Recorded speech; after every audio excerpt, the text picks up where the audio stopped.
दोस्तों, एक कलेक्टर साहिबा अपनी सरकारी लाल बत्ती वाली गाड़ी में बैठकर एक 5 स्टार होटल पहुंचती है।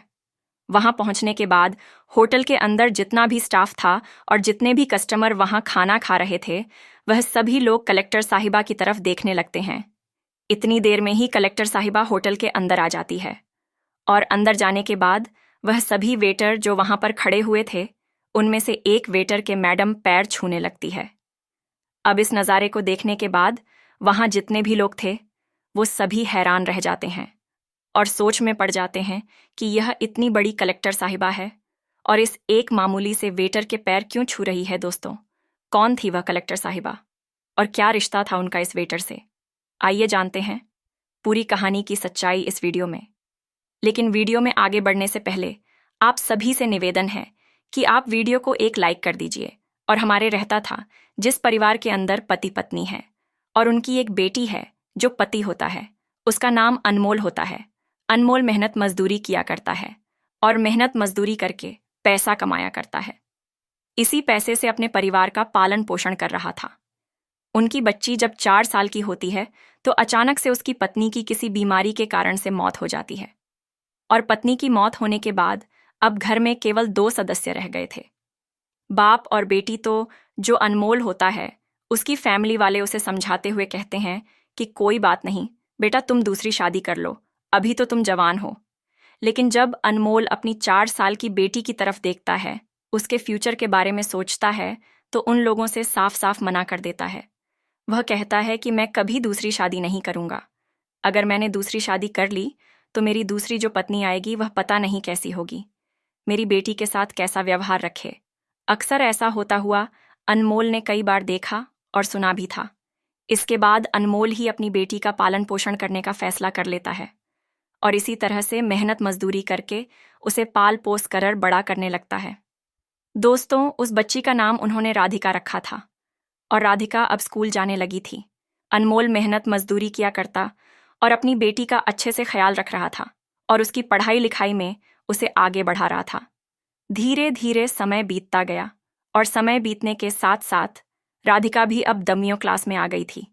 और जैसे ही वह 10वीं क्लास में आती है तो एक दिन अनमोल उससे कहता है कि बेटी, अगर तुम 10वीं कक्षा में अच्छे नंबर ले आओ तो मैं तुम्हारी किसी भी एक इच्छा को पूरा कर दूंगा। दोस्तों, गरीब लोग थे।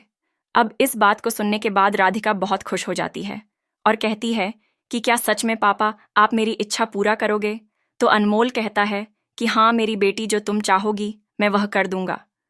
उसके बाद उसकी बेटी कहती है कि पापा, अगर मैं 10वीं क्लास में अच्छे नंबरों से पास हो जाती हूँ तो आप मुझे किसी 5 स्टार होटल में डोसा खिलाकर लाओगे। मेरी सिर्फ यही एक इच्छा है और मैं 5 स्टार होटल के अंदर बैठकर डोसा खाना चाहती हूँ। इसके बाद अनमोल अपनी बेटी से वादा करता है और इधर जो राधिका होती है वह भी दिन रात मन लगाकर अपनी पढ़ाई करती है, कड़ी मेहनत और तैयारी के साथ अपने बोर्ड के एग्जाम देती है। तो दोस्तों, जो राध होती है वह 10वीं क्लास में बहुत अच्छे नंबरों से पास हो जाती है। राधिका ने न केवल अच्छे नंबर प्राप्त किए थे बल्कि पूरे जिले को टॉप कर दिया था। अब ये बात जैसे ही अनमोल को पता चलती है कि उसकी बेटी ने पूरे जिले को टॉप कर दिया है तो उसकी खुशी का कोई ठिकाना नहीं रहता।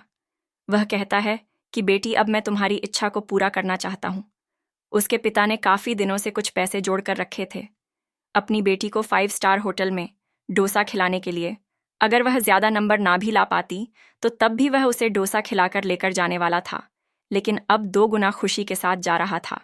इसके बाद अनमोल तैयार होता है और अपनी बेटी से भी तैयार होने के लिए कहता है। फिर अपनी बेटी को लेकर वहाँ के सबसे बड़े 5 स्टार होटल में पहुँच जाता है। अनमोल के पास साधारण से कपड़े थे। वह बहुत पुराने कपड़े थे जो उसने पहन कर रखे थे और उन्हीं कपड़ों को पहनकर वह 5 स्टार होटल के अंदर एक टेबल पर जाकर बैठ जाता है।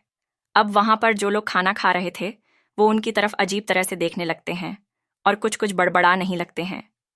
तभी उनके पास एक वेटर आता है जिसका नाम रमेश होता है। वेटर उनसे पूछने लगता है कि हाँ जी सर, बताइए आपको क्या खाना है। उसके बाद अनमोल कहता है कि मेरी बेटी के लिए एक डोसा ले आओ। तो रमेश उनसे पूछता है कि सर आपके लिए क्या लेकर आऊं।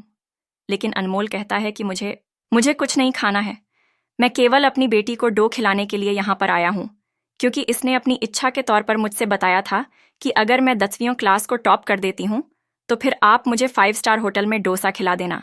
तो मेरे पास सिर्फ उतने ही पैसे हैं कि मैं अपनी बेटी को डोसा खिला सकूं। उससे ज्यादा मेरे पास पैसे नहीं हैं। आप सिर्फ मेरी बेटी के लिए डोसा ले आइए। यह खाएगी तो मुझे भी बहुत अच्छा लगेगा। अब इन बातों को रमेश सुनता है तो एकदम से यह बातें उसके दिल पर लग जाती हैं। वह वहां से चला आता है और होटल के मालिक के पास पहुंचता है। उनसे कहता है कि मालिक, सामने जो टेबल पर वो गरीब आदमी अपनी बेटी के साथ बैठा हुआ है, उसकी बेटी ने 10वीं क्लास में जिले को टॉप किया है और इसी खुशी में वह अपनी बेटी को यहाँ पर डोसा खिलाने के लिए आया है। लेकिन मैं चाहता हूँ कि वह आदमी भी अपनी बेटी के साथ बैठकर खाना खाए, तो मैं इनके लिए कुछ करना चाहता हूँ। उनको अपनी तरफ से खाना खिलाना चाहता हूँ। लेकिन मेरे पास अभी तो पैसे नहीं हैं, मगर जो मेरी सैलरी आएगी आप उसमें से इनके पैसों को काट लेना। अब इस बात को सुनकर होटल का मालिक रमेश से कहने लगता है कि अरे भाई, सारी भलाई तुम ही लूटो, जरा हमें भी तो मौका तो दो। यह बात सुनकर रमेश थोड़ा आश्चर्य में पड़ जाता है, लेकिन मालिक उससे कहने लगता है कि रमेश, ऐसा नहीं है। अगर इस बच्चे ने जिले को टॉप किया है तो ये हमारे लिए भी बड़े गौरव की बात है। ये हमारे जिले की, हमारे शहर की लड़की है, तो हम लोग आज इस खुशी के मौके को अच्छे से सेलिब्रेट करेंगे और यहाँ पर जितने भी लोग बैठे हुए हैं सभी को फ्री में खाना खिलाएंगे। ऐसा कहकर मालिक एक टेबल को अच्छी तरह से साफ करवाते हैं और एक वेटर को केक लेने के लिए बाहर भेज देते हैं। थोड़ी ही देर में केक आ जाता है और केक को उस टेबल पर रखकर अच्छे से डेकोरेट किया जाता है।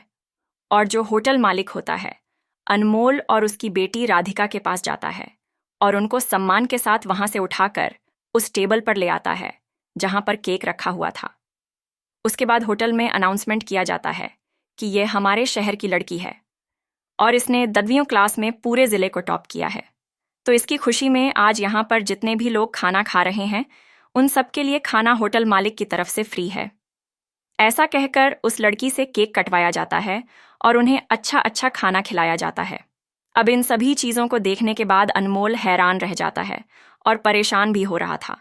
वह सोच रहा था कि कहीं ऐसा तो नहीं है कि होटल मालिक बाद में उससे पैसे मांगने लगे, क्योंकि उसके पास केवल इतने ही पैसे थे कि वह अपनी बेटी को एक डोसा खिलवा सके। तो वह वेटर से कहने लगता है कि अरे भाई, इतने पैसे मेरे पास नहीं हैं और देखो मैं कुछ भी नहीं खाऊंगा। लेकिन वेटर उन्हें बताता है कि जो होटल के मालिक हैं उन्हें मैंने इस बात के बारे में बताया था और उन्होंने ही यह सब कुछ अरेंजमेंट कराया है और कहा है कि अगर हमारे शहर की लड़की ने जिले को टॉप किया है तो उनकी तरफ से यह पार्टी तो बनती है। इसके बाद होटल मालिक भी वहां पर आ जाता है और वह भी पूरी बात अनमोल को बता देता है। इस बात को सुनने के बाद अनमोल की आंखों में आंसू आ जाते हैं और वह होटल मालिक के सामने हाथों को जोड़कर फोट फोटक रोने लगता है, क्योंकि दोस्तों, अनमोल ने कभी भी नहीं सोचा था कि उसकी बेटी के लिए इतना कुछ किया जाएगा, वो भी एक 5 स्टार होटल के मालिक के जरिए। वो तो बहुत गरीब लोग थे, क्योंकि अक्सर सुना जाता है कि अमीर लोग जो होते हैं उनके अंदर दया भावना होती ही नहीं है, और यही बात अनमोल तब से सोच रहा था। लेकिन आज उसकी यह सोच बिल्कुल गलत साबित हो गई थी।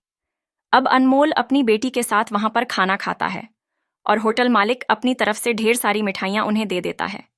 कहता है कि बिटिया ने टॉप किया है तो इन मिठाइयों को जाकर अपने मोहल्ले में बांट देना, ताकि सभी लोगों को पता चल सके कि उनके मोहल्ले की लड़की ने कितना बड़ा काम किया है। अब इन सभी चीज़ों को देखकर राधिका के ऊपर बहुत ही गहरा प्रभाव पड़ता है। वह सोचती है कि मैंने थोड़ी बहुत मेहनत की और मेहनत करने के बाद जैसे ही मैंने ज़िले को टॉप किया तो उसके बाद सभी लोग उसका मान सम्मान कर रहे हैं और उसकी तरफ सम्मान की दृष्टि से देख रहे हैं। फिर वह होटल मालिक और होटल के वेटर की तरफ देखती है तो उन्हें देखकर उसकी आंखें भी छलकने लगती हैं। लेकिन दोस्तों, राधिका जैसे तैसे करके अपने आप को संभालती है और फिर अपने पापा के साथ अपने घर चली आती है। घर आने के बाद वह पूरे मोहल्ले में उन मिठाइयों को बांटते हैं। सभी लोग राधिका को बड़ा मान सम्मान देते हैं, उसके पापा की वाह वाह करते हैं। इसके बाद राधिका उन होटल मालिक को लेकर अपने घर चली आती है और वहां पर अपने पापा के साथ उन्हें रखने लगती है। पापा भी जैसे होटल मालिक की यह दुख भरी बात सुनते हैं तो उन्हें भी इस बात का बहुत दुख पहुंचता है, क्योंकि होटल मालिक असलियत में एक ईमानदार आदमी था और उनके साथ ऐसा हो गया था जो शायद किसी बेईमान आदमी के साथ भी ना हो। अब राधिका उनकी बहुत अच्छे से सेवा करती है। होटल का जो वेटर था उससे भी उन्होंने बोल दिया था कि आपको जिंदगी में कभी भी किसी चीज की कोई भी जरूरत हो तो आप बेझिझक मुझसे मांग सकते हो। इसके बाद राधिका अपना कार्यभार संभालने लगती है और धीरे धीरे राधिका की उम्र भी अब शादी की हो जाती है।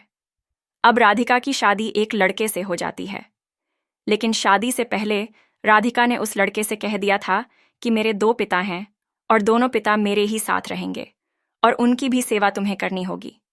इस बात को उसका पति भी मान जाता है और राधिका के पिता और होटल के मालिक को अपने साथ ही ले आता है और वहीं पर उनकी सेवा करने लगता है। जब राधिका के पति को यह बात पता चलती है कि यह दूसरा पिता किस वजह से इनके साथ है, तो उसके बाद राधिका का पति भी उनका बहुत ज्यादा और भी ज्यादा मान सम्मान करने लगता है और उनको बहुत ही ज्यादा तवज्जो दिया करता है। तो दोस्तों, ये थी आज की कहानी एक लड़की की जिसने 10वीं क्लास में जिला टॉप किया और उसके बाद एक सेलिब्रेशन ने उसकी जिंदगी ही बदल कर रख दी। वह एक जिला कलेक्टर बन गई और जिला कलेक्टर बनने के बाद उसने कुछ ऐसा कर दिखाया जो शायद किसी ने सपने में भी नहीं सोचा था। आप क्या कहना चाहोगे राधिका के बारे में? आप क्या कहना चाहते हो अनमोल जी के बारे में? आपकी जो भी राय है कमेंट बॉक्स में, उन होटल के मालिक के बारे में भी आपकी जो भी राय हो कमेंट सेक्शन में लिखकर बता सकते हो। अगर कहानी आपको ज़रा भी पसंद आई हो तो प्लीज़ हमारे